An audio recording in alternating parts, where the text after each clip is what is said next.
오늘은 나라를 망친 왕 므낫세에 대해서 말씀을 드리겠습니다. 이 므낫세가 얼만큼 나라를 망쳤는지, 하나님께 범죄하였는지, 하나님을 실망시켜 드렸는지 하는 것은 그 므낫세의 손자 요시야가 참 훌륭한 왕이었어요. 그 사사 시대부터 이번 사무엘 때도 다윗 때도 그렇게 제대로 지키지 못한 유월절을 하나님 말씀대로 그렇게 지킨, 그렇게 참 훌륭한 왕이었어요. 그리고 그 요시야 왕의 전에도 보면 얼마나 이렇게 므낫세나 그 또 다음인 아들 아몬 왕 때까지 타락한 형태가 남아 있냐 하면은 요시야 왕이 성전 안에서 아세라 그 우상, 그것을 위해서 휘장을 짜는 여자들이 그 격려하는 차원에서 남창이 있었다. 그걸 다 없앴다는 거예요. 요시야 왕 때에. 어떻게 하나님께 예배드리는 성전 안에 아세라 우상을 갖다가 섬기기 위해서 휘장을 짜는 여자들을 격려하기 위해서 남창이 있었다. 이게 상상이 되는 얘기입니까? 그런데 이 요시야 왕 전까지 그런 행태가 남아 있었어요. 그런데 요시야가 그렇게 하나님께를 기쁘시하게 하고 철저하게 섬겼지만, 그때 성경 말씀에 어떤 말이 나오냐 하면은 열왕기 하서 23장 26절 27절을 제가 읽어 드리겠습니다. 그러나 여호와께서 유다를 향하여 내리신 그 크게 타오르는 진노를 돌이키지 아니하셨으니 이는 므낫세가 여호와를 경노하게 한 그 모든 경노 때문이라. 여호와께서 이르시되 내가 이스라엘을 물리친 것 같이 유다도 내 앞에서 물리치며 내가 택한 이 성 예루살렘과 내 이름을 거기에 두리라 한 이 성전을 버리리라 하셨더라. 이런 말씀이 있습니다. 그러니까 요시야와 같이 그렇게 훌륭한 왕이 나서 하나님을 참 말씀대로 순종하고 기쁘게 살았다 할지라도 그 이전에 므낫세의 죄가 너무 커서 이스라엘 나라를, 그러니까 북왕조인 이스라엘 왕국을 멸하신 것처럼 남유다 왕국을 멸하시고 예루살렘을 다 폐허로 만드시고 그 성전을 다 버리리라 하신 그 결심이 므낫세 때문에 요시야의 그 여러 가지 참 일에도 불구하고 하나님께서 바꾸지 않으셨다. 이런 말씀이에요. 그러니까 므낫세가 얼마나 악했나, 그 말씀을 오늘 드리겠습니다. 이 므낫세는 12살이라는 참 젊은 나이에 왕이 되어가지고 55년간을 통치했습니다. 북이스라엘 왕조나 남유다 왕조나 그 전에 다윗이나 솔로몬을 다 통해서 55년간을 통치했던 왕은 없습니다. 그러니까 므낫세가 제일 왕으로 오래 있었는데, 이 므낫세를 생각하면은 사람들이 좀 이렇게 잘못 알고 있는 경우도 있어요. 뭐냐면 므낫세의 아버지 히스기야는 참 훌륭한 왕이었습니다. 그 히스기야 아버지 아하스는 악한 왕이었어요. 근데 히스기야라는 훌륭한 왕이 어떻게 또 거기서 나왔을까?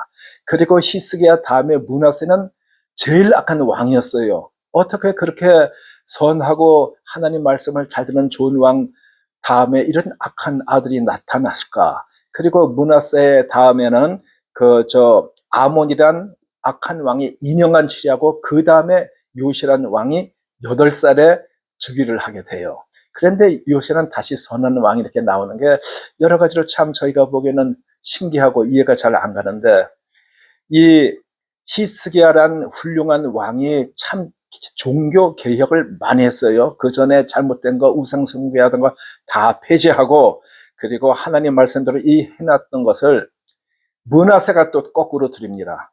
므낫세가 자기 아버지 히스기야가 헐어버린 그런 산당들을 다시 세워서 우상 숭배를 조장을 하고, 그 다음에 하나님께서 금하셨던 그 엘리야 선지자도 바알 선지자 400인가 내길래 해서 하늘에서 불이 떨어지는 것을 보이므로 그 바알 선지자 400명을 다 죽이고 했는데, 그러한 바알 종교를 이 남유다 왕국의 므낫세가 또 그걸 갖다가 다 흥왕하게 바알을 자기가 직접 선두지휘해서 나서서 그 제단을 쌓았고, 이제 바알 신하면 남자 신을 말하고 또 그 여자 신하면 아세라 신을 얘기하는데, 아세라 목상을 만들었어요. 아세라 신은 이제 나무로 깎아서 만들어서 목상.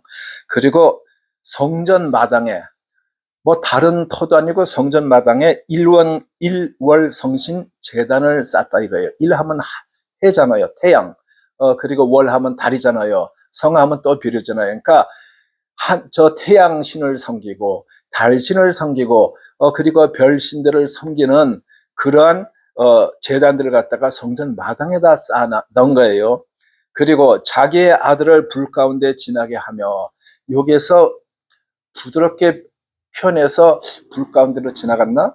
우리가 무슨 분수 사이로 물을 피해가면서 이렇게 지나갔나? 그렇게 생각하기 쉬운데, 여기서는 아들을 불에 살라서 제사를 했다는 것을 다 포함하고 있습니다. 그러니까 자기의 아들을 불에다 제사해서 그 그러니까 이제 그 당시에 사람을 잡아 죽여서 제사하는 신으로 우리들이 쉽게 생각할 수 있는 게, 요단강 동쪽에 암몬의 몰렉이라든가, 그리고 그 밑에 모압의 그모스라든가, 또 그모스는 이 바벨론의 전쟁의 신이기도 했죠. 그런 데서 자기들이 복을 받기 위해서 자기의 자녀를 불에 살려서 제사를 했다. 그거는 하나님께서 그런 걸 명하신 적이 단 한 번도 없습니다. 하나님은 사람은 절대 제사하는 것을 명하신 적이 없어요. 사람을 잡아 죽이신 제사는 100%가 다 마귀한테 제사하는 겁니다. 저기 아메리카 대륙에서도 잉카나 페루에서 사람을 갖다가 잡아 제사하는데 그것은 전부 다 마귀한테 제사하는 거예요. 하나님께서는 사람이 죄를 지어서 죽게 됐지만, 죄 있는 사람이 죽으면 아무런 표가 없어요. 뭐 대속을 할 수가 없는 거예요. 당연히 죽을 사람인데, 죄가 없으신 예수님이, 그러니까 성자 하나님께서 사람인 예수님으로 오셔가지고 사람을 위해서 십자가에 대속하신 것, 그것이 처음이자 마지막인 진짜 제사이고, 나머지 동물들 잡아서 한 것은 다 상징적인 것에 불과합니다. 진짜 예수님 메시아가 오실 것을 기다리면서 상징적으로 제사한 것이지, 인류의 모든 죄는 예수님께서 십자가에 돌아가실 때 단 한 번, 그때 한 번에 아담 이후로의 그 과거의 죄와 그 예수님 돌아가실 때 그때 현재의 죄와 앞으로 재림하실 때까지의 모든 미래의 죄까지 단 한 번에 죄를 사하신 것, 그거 외에는 사람을 잡아 죽이는 것은 그건 가증한 일이고 하나님께서 절대 용서하지 않는 일입니다. 그런데 이 므낫세가 자기가 왕이 되어가지고 그걸 솔선수범해서 그런 일을 하고 점을 치고 사수를 행하며, 사수리라 하면은 간교하고 요사스런 그런 술법을 갖다가 이제 행하는 걸 얘기하는 거예요. 신접한 자라면 뭐 쉽게 말해서 무당을 생각할 수 있죠. 신접한 자와 박수를 신임하여, 박수란 거는 남자 무당을 얘기합니다. 그래서 여호와께 보시기에 악을 행하여, 악을 많이 행해가지고 진노를 일으켰으며, 그리고 조금 더 구체적으로 들어가면은 자기가 만든 아로 새긴 아세라 목상을 성전에 세워, 이제는 성전 뜰뿐 아니라 성전 안에다 세워가지고 하나님께 예배드리는 장소에서 우상을 갖다 세웠다는 얘기예요. 그래서 온 유다를 미혹시켰다. 참 이게 기가 찬 거예요.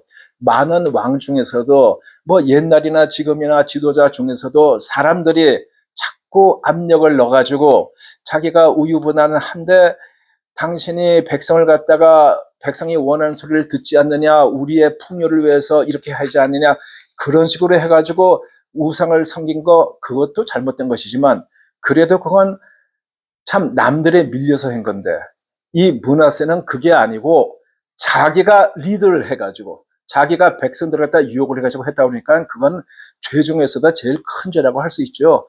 그리고 하나님께서 어떤 말을 하신 적이 있냐면은 여호와는 하나님의 이름입니다.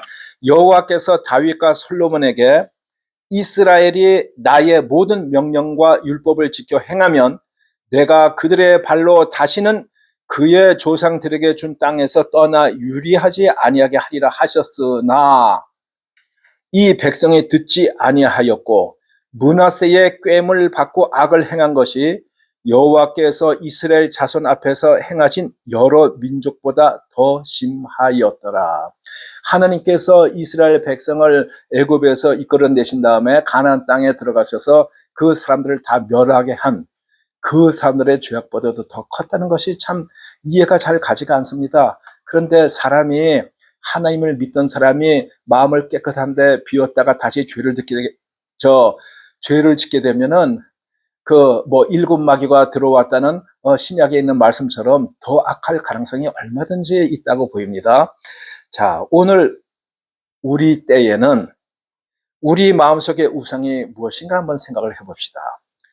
우리가 하나님보다 더 신뢰하는 것, 더 사랑하는 것, 더 우선적인 것은 다 우상이라고 생각하시면 됩니다. 그러면은 하나님보다 더 사랑하든지 우선시하던 것이 우리가 무엇이 있을 것 같나 생각을 해보면 우리가 쉽게 물질적인 거, 그러니까 돈, 또 명예, 권력, 탐욕, 그리고 여러 가지 하다못해 스포츠도 될 수 있을 것이고, 그리고 내 배우자도 될 수 있을 것이고, 내 자녀도 될 수 있을 것이고, 하나님보다 더 사랑하는 것은 그것이 우상숭배라고 할 수가 있습니다. 하나님을 사랑하는 것이 자식을 사랑하는 것이고, 하나님을 사랑하는 것이 부모를 사랑하는 것이고, 이렇게 되고, 하나님께서 부모 순종하라고 그랬지, 자식 사랑하라고 그랬지, 그거 하지 말라고는 안 했습니다. 그런데 사람이 그게 지나쳐서 하나님보다도 더 사랑하는 것이 있게 되면은 죄의 길로 들어서기가 쉽게 됩니다. 그러면은 지금 이 므낫세가 행한 극심한 죄악에 대해서 말씀을 드렸어요. 그러면 그 다음에 생각할 것이 무엇이냐 하면은 그래서 어떻게 됐냐? 둘째로 하나님의 징계에 대해서 생각을 해볼 수가 있습니다.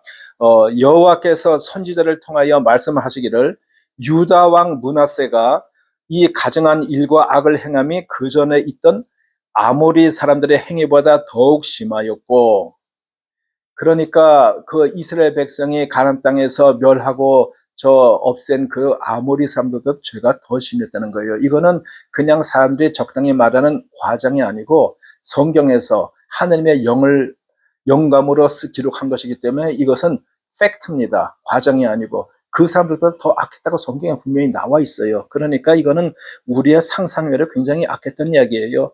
그리고 그들의 우상으로 유다를 범죄케 하였도다.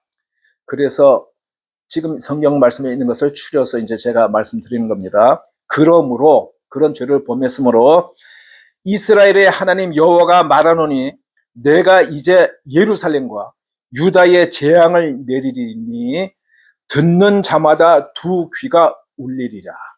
하나님께서 재앙을 내린다는 그 말씀을 듣는 사람마다 귀가 쩡쩡 울린다 그 얘기예요. 너무 충격이 커서 내가 사마리아를 잰 줄과 아합의 집을 달인보던 추를 예루살렘 베풀고, 예루살렘은 유다 왕국의 수도를 얘기하고 사마리아는 북왕국, 벌써 이 당시에는 멸망을 했지만 그 전에 있던 북이스라엘 왕국의 수도가 사마리아입니다. 사마리아를 잰 줄이다. 그러니까 줄이란 건 뭐냐면 쉽게 생각해서 줄자를 생각할 수 있어요. 줄자. 근데 여기에서는 그 평가하는 거, 그 사마리아를 갖다가 멸망하게 됐는데 그 하나님께서 평가한 그 기준을 가지고 그런 뜻이고, 그 다음에 아합의 집을 달인 보던 추라고 했는데 아합이란 왕은 북이스라엘 왕국에서 제일 악했던 그런 왕의 이름입니다. 그 달인보던 추다 하는 것은 무엇이냐 하면은 우리가 이제 집이나 이렇게 건축 같은 거 할 때 보면은 수직을 알기 위해서 이렇게 무거운 추를 갖다가 줄에 매단 게 있어요. 그러면 그 추는 이제 직각으로 지구의 중심을 향해 가니까 그게 수직의 기준이 되겠죠. 그러니까 줄자로 재는 것처럼 그 수직의 재도 그 평가하는 기준을 얘기합니다. 아합을 그 치게 된 그 기준을 가지고 예루살렘도 그렇게 치겠다는 그런 말씀입니다. 또 사람이 그릇을 씻어 엎음같이 예루살렘을 씻어 버릴지어다. 그 집에서 이제 무슨 어떤 드라마 같은 데 보면은 화가 나면은 밥상을 확 엎어버리잖아요. 그릇을 확 엎듯이 예루살렘을 그렇게 확 엎어버리겠다. 하나님께서 하신 얘기예요. 근데 하나님은 사람처럼 쉽게 놓아시지 않습니다. 굉장히 오랫동안 기다려 주십니다. 여기에서 사사 때로부터 지금 이 유다의 마지막 때까지 그 7, 800년 동안 하나님께서 다 참으신 거, 이제 그게 폭발을 하는 때가 된 거예요. 그리고 그 다음에 무슨 말씀을 하셨냐면, 내가 나의 기업에서 남은 자들을 버려. 그래가지고 그런 재앙 중에서 남은 자들을 버려서 그들의 원수의 손에 넘긴 즉, 그들이 모든 원수에게 노략거리와 겁탈거리가 되리니. 왜 그러냐? 이는 애굽에서 나온 그의 조상 때부터 오늘까지 내가 보기에 악을 행하여 나의 진노를 일으켰음이니라 하셨더라. 그 이스라엘이 그 출애굽했을 때부터 가나안 땅에 와서 정착한 걸 간간히 선한 사사 그리고 선한 왕이 있었지만 전체적으로 볼 때는 그 악을 계속 누적해가지고 하나님께서 진노하신 거예요. 므낫세가 유다에게 범죄하게 한 것 외에도, 지금까지 말씀드린 그 악하게 한 것 외에도 어떤 게 있었냐면, 무죄한 자의 피를 심히 많이 흘려 예루살렘 이 끝에서 저 끝까지 가득하게 하였더라. 그러니까 확실한 그 범죄가 있지 않음에도 불구하고 사람을 많이 죽여가지고 그 시의 이 끝에서 저 끝까지 가득 찰 정도로 사람을 많이 죽였다 이거예요. 그러면 제일 먼저 생각나는 사람이 누구냐면 선지자 이사야. 성경에는 안 나와 있습니다. 그런데 다른 기록에 의하면은 이사야가 이 므낫세 때에 죽임을 당했다고 해요. 그 기록에는 어떻게 되어 있냐면은 이사야가 도망을 가서 큰 나무 그 속에, 그러니까 이제 나무가 고목 속에 빈 통에 거기 숨었는데, 그 이사야를 죽이기 위해서 그 밖에서 톱으로 잘라가지고 톱에 잘려서 죽은 사람이 되겠죠. 이사야 선지자는 얼만큼 저 능력이 하나님께 참 이렇게 큰 능력을 받았냐면은 북쪽에 거대한 아수르 제국인 고대 때의 유명한 제국이에요. 영어에서 주로 아시리아로 나오고 우리 성경에서 아수르라고 나오는데, 아수르는 원래 그 시작했던 도시 이름이지만 또 그 나라의 이름으로 아수르라고도 씁니다. 그 거대한 제국이 왔을 때에 히스기야 왕이 처음에는 너무 겁나서 성전의 금은 다 베껴가지고 다 몰아다가 갖다 줬는데, 그리고 또 쳐들어오니까 그때 하나님께 기도해가지고 하나님께서 역사하셔서 그 고대에 그냥 사람들이 모인 게 아니고 저 가는 데마다 이긴 완전히 프로급의 용사들 18만 5천 명을 하나님께서 하루 밤 사이에 다 죽이신 거예요. 그거는 일반 역사 기록에도 나오는 얘기입니다. 그런데 그때 그 히스기야 왕에게 그 백성들이 다 멸하리라, 그 다음에 다른 기적들을 다 얘기했던 사람이 이사야예요. 그렇게 능력이 있던 이사야지만 그 말년에 이제 이 므낫세의 악함 때문에 이사야도 죽고 다른 선한 사람들이 왕이시여 이러면 안 됩니다, 범죄하면 안 됩니다 한 사람을 다 갖다 죽였다는 얘기예요. 그리고 하나님께서 선지자를 통해서 그렇게 계속 말씀을 하시고 경고를 하시고 그랬지만 므낫세와 백성들이 듣지 않자 결국 어떤 일이 생겼냐 하면, 아수르 군대가 므낫세를 쇠사슬로 결박해가지고 바벨론으로 끌고 갔더라. 그러면 여기에서 우리가 이제, 아니 아수르 군대가 쳐들어왔는데 왜 바벨론으로 끌고 갔을까? 이런 질문이 날 수가 있어요. 이 당시에 이제 왕을 생각하면은, 산헤립 왕 때는 지났을 것으로 생각하고 그 아들 에살 핫돈 왕이거나 에살 핫돈의 아들 아수르 바니팔 때라고 생각이 드는데, 에살 핫돈 왕 때라고 그렇게 생각이 많이 됩니다. 근데 그 사람의 아버지 산헤립은 바벨론을 갖다가 이렇게 억제하는 정책을 썼고, 그 다음에 그 에살핫돈의 아들인 아수르바니팔 왕 때는 바벨론에서 반란이 이렇게 가지고 진압을 했기 때문에 별로 이렇게 관계가 상당히 안 좋았어요. 근데 에살핫돈 왕은 바벨론하고 이렇게 친하게 지낸 정책을 펴가지고 바벨론에다가도 자기의 궁전을 지었다는 말이 있어요. 그러니까 아수르 군대이지만 그때 자기가 머물렀던 그 바벨론에 이 므낫세를 끌고 가서 거기에서 오게 가뒀다고 이렇게 생각할 수가 있겠습니다. 그런데 이제 거기에서 어떤 일이 일어났느냐 하면은 세 번째로 놀라운 회개와 용서라는 타이틀로 말씀드리겠습니다. 여호와께서 므낫세와 그의 백성에게 이르셨으나 그들이 듣지 아니하므로 여호와께서 아수르 군대가 치게 하심에 므낫세를 쇠사슬로 결박해서 질질 끌고 간 거예요. 이거 질질 끈 거. 이거는 그냥 뭐 이렇게 제대로 어디 태워서 말에 태워서 간 게 아니에요. 그 먼 길을 질질 끌고 가가지고 바벨론으로 끌고 간지라. 그랬는데 무슨 일이 생겼냐?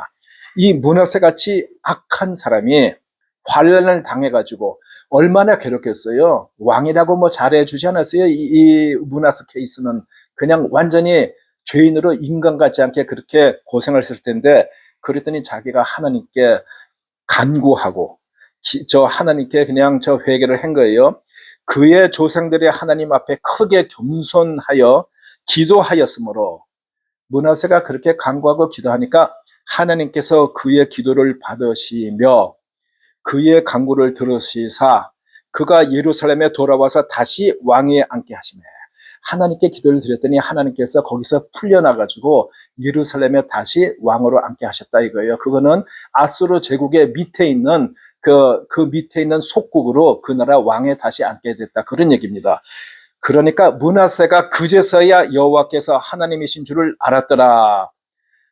그러면 여기에서 우리가 이제 그 전에 하나님의 징계에 대해서 생각을 해보면은 하나님의 징계는 꼭 심판뿐이 아니고 회복을 위한 은혜의 도구로 이 경우는 사용이 됐다, 이렇게 볼 수가 있어요. 그러면은 여기에서 지금 우리가 본 것처럼 하나님은 아무리 악한 자, 므낫세와 같이 악한 자라도 진심으로 회개하면 용서하신다는 것이 하나님의 뜻입니다. 그래서 그 다음